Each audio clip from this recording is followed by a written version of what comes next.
To locate lung 10, put your finger on the knuckle of your thumb, right about here. That is the end of your first metacarpal bone. Metacarpal means a bone that is located just after the wrist of the carpal bones. Run your hand down the length of that bone till you come to another bump, which is the other end of the first metacarpal bone.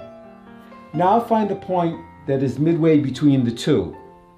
And find the spot that is at the border between the lighter colored skin and the darker colored skin, right about here. Push in to find a point that is sensitive, sore, tender, or painful. That is lung 10. Activate this point by rubbing the ear quickly 5 times, take a break for a count of 5, and repeat 4 more times. It might look like this.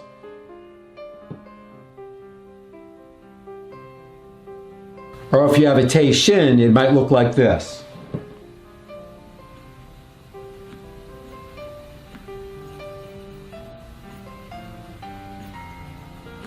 Now find and activate lung 10 on your other hand.